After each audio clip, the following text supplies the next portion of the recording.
Hi everybody, you made it. This is our last unit. Yay to you.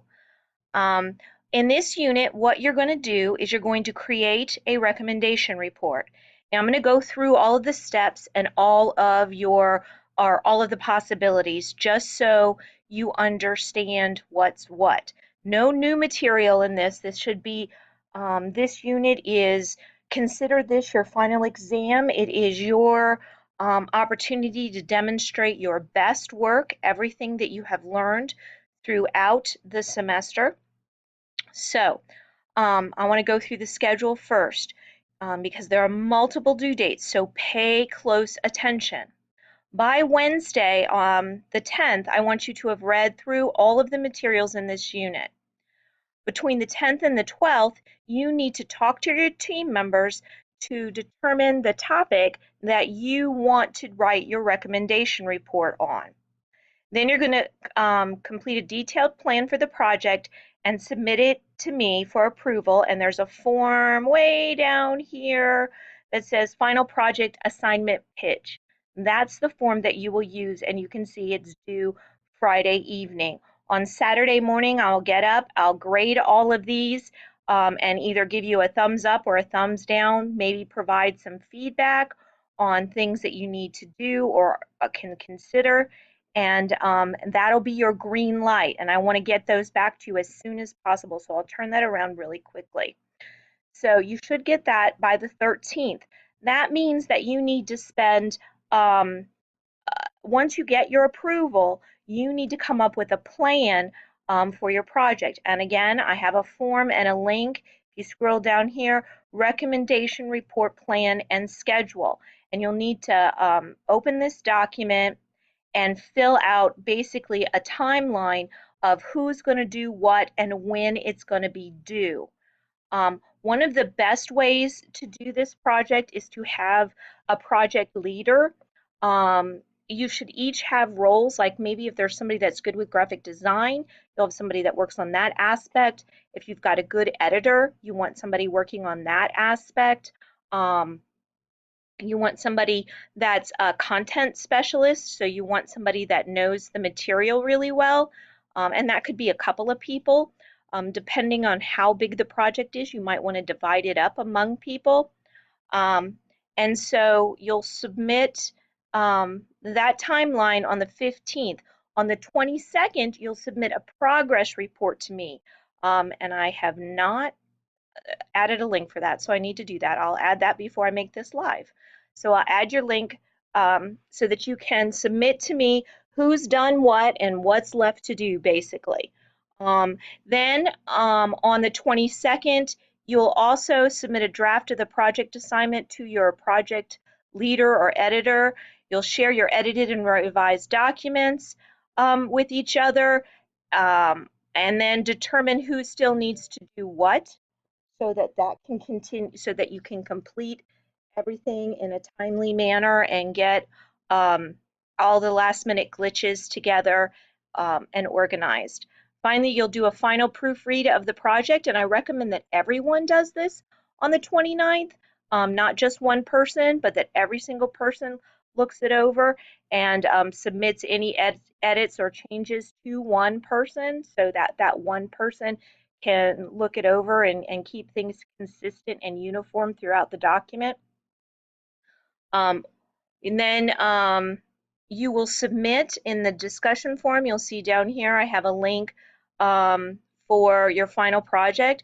That link goes to the discussion board forum that's called Final Project, and you will post a copy of your final project there. You'll create a new thread with your group's name and the name of the project, and you'll post it there.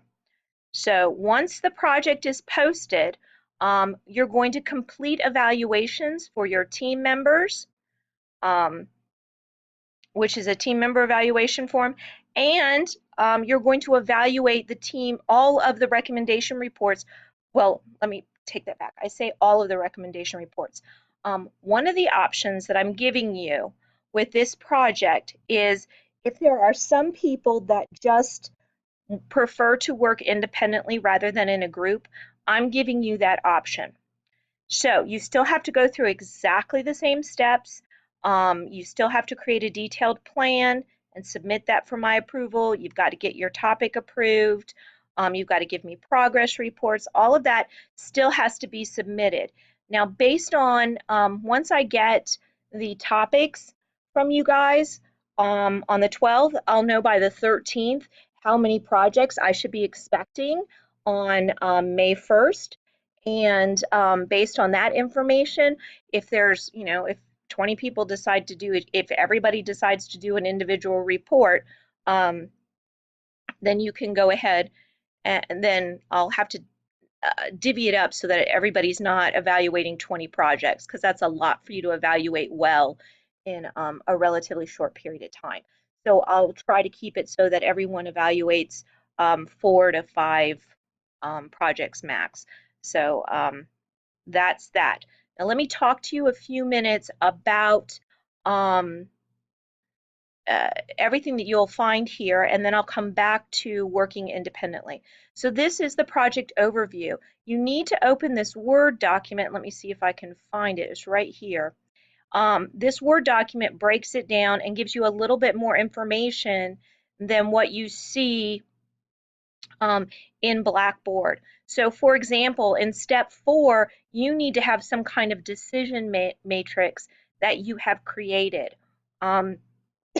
Excuse me, and it needs to make sense because this will be where you gather all of your evidence and demonstrate why you selected the option that you selected or the choice that you selected based on your data, and this is where your data will go. So you'll need to do that for your recommendation report. I want to see that in there. So you have to, like I said, click on the project overview document. All of the information isn't here. The Word document also adds to this. This is planning your report. It just shows you basically the steps for going through each section that you need to contain or you need to include in your report. And this here, these are links to some recommendation and feasibility reports. And there are some additional ones down here. Look at them. Don't be lazy. Take some time to look at what a recommendation report looks like, what it sounds like. These are real recommendation reports, and they can help you make sure that you do everything you need to do or include everything you need to include. Hold on a second. Bogey! My dog's barking, I apologize. This here tells you how to use Google Hangouts. If you're working with a group, then you might want to all get together and talk. You can do that with Google Hangouts. It's super, super, super easy. So you can video conference face to face. It makes working together simple. The other thing that I suggest is regardless of whether you're working independently or a group, I suggest that you do the bulk of your work in Google Drive. The greatest reason I suggest that is Google Drive doesn't go down, it saves automatically. So you don't have to worry about losing information, misplacing information. If you have everything there, then you can download it into Word and make it all pretty in the end. So I strongly suggest that that's what you do. Um, for example, Microsoft Word has a table of contents feature, and I'm not sure if Google Drive has one yet. Not quite sure about that. So, um, features that will help make your project go as smoothly as possible, working together, collaborating in Google Drive, and then downloading it into Word for the final finished project is pretty smooth sailing, and that's been what students have done in the past, and it's worked quite well. So you also have a team member evaluation form. For those of you working in groups, you will evaluate your group members and their contribution. That is due by May 2nd as well. And then your evaluations. Again, here's where I will post any kind of evaluation schedule of who's going to evaluate what. Again, that'll depend on what information I get back from you guys by April 13th on who's going to be working independently and who's going to be working together. And I will add a link right below the recommendation. Well, actually, I'll put it right above the final project, and that will be for submitting your progress report, and I'll add that shortly. I want to go back and talk about if you want to work on this independently or as a group. This is a big project. This should be between 10 to 20 pages. It depends on the topic. Oh, I'm sorry. Sorry, my dog is just rude. Anyway, so depending on your topic, it'll be 10 to 15, 20 pages long. That's a lot of information, and it's going to require a lot of research. Hold on a second, people. I'm trying to, my husband isn't home, and I'm left alone with the dogs, and they're being ridiculous. Anyway, so if there's a lot of work that goes into this, if you divide and conquer, it's going to be a much better, more thorough project that's going to go into the kind of depth that I'm expecting. Now, I know that there are a couple of you, at least I know of for sure, that hate group work and want to work independently. I advise against this unless you are an incredibly strong student. Because when you don't have other eyes looking at your work, when you don't have somebody to bounce ideas off of, it can get really challenging and bog you down. I do not, if you choose to work independently, I expect the same amount of work from you. I expect the same quality as I do from a group. So I really, regardless of how you decide to do this, I'm really setting the standard high, and I expect really excellent work.